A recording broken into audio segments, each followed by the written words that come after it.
Hello, and welcome back to Typical Monk. Today we read an entire plant from the outside: root, stem, leaf, flower, fruit, and seed. This is the morphology of flowering plants, and we will drill it the neat way, one idea at a time. Here is today's path: 5 stops. First, root systems and their modifications. Second, the stem and its modifications. Third, the parts of a leaf, venation and phyllotaxy. Fourth, inflorescence, the flower and placentation. And fifth, fruit, seed, families, and the neat drills. Let us start underground. The root system. The taproot system is found in dicots. One main root grows from the radicle, with lateral branches, like mustard and gram. The fibrous system is found in monocots. Many thin roots arise from the base of the stem, like wheat and grass. Adventitious roots arise from parts other than the radicle, like the prop roots of banyan and the stilt roots of maize. The regions of a root cap, meristematic zone, elongation, and maturation, where root hairs absorb water. Now above the ground, the stem. The stem develops from the plumule. It bears nodes, internodes, buds, and leaves. Underground stems store food: the potato tuber and the ginger rhizome. These are stems, not roots. Stem tendrils help climbing, like gourds and grapevine, and thorns from axillary buds give protection, like citrus. The flat green stems of opuntia, called phylloclades, carry out photosynthesis and store water. Now the leaf, the food factory of the plant.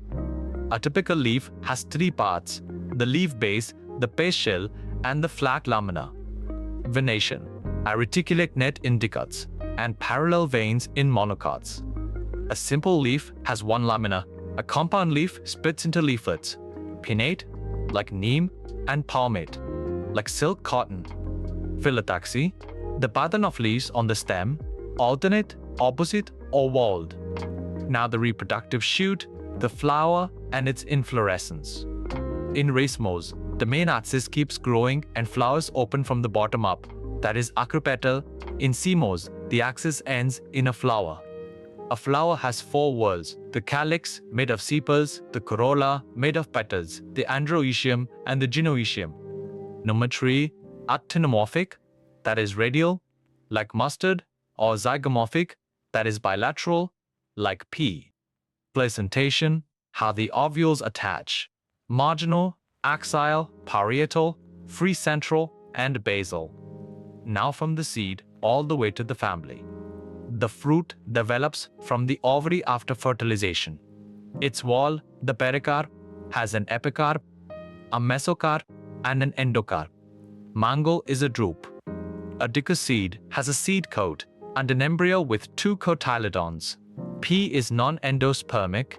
Castor is endospermic. Fabaceae, vexillary petals, diadelphous stamens, that is 9-joined and 1 free marginal placentation, and a legume pod, like pea and gram.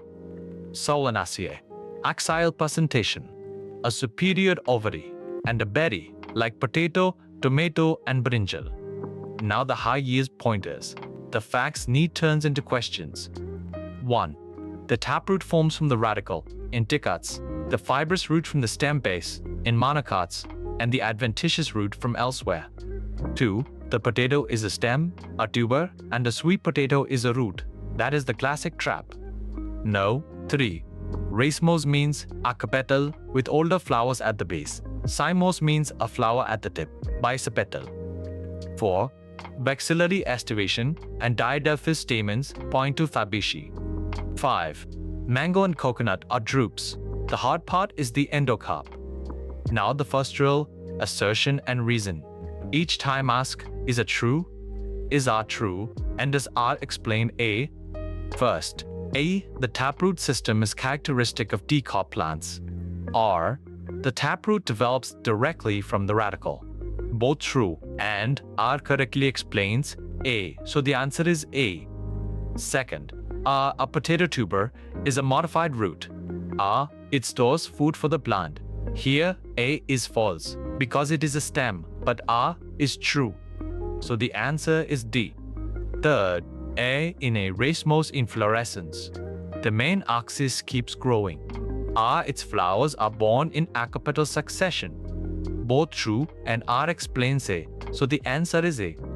Now, the second drill, match the column. Make the correct pairs. Reticulate venation, the dicoleaf. Fibrous root, the monocot, that is wheat. Phylloclade, a puncher, a modified stem. And vexillary estivation, Fabaceae, that is B. Now, the third drill. How many of these statements are correct? Test them one by one. First, the stem develops from the plumule. This is correct. Second, a ginger rhizome is a modified root.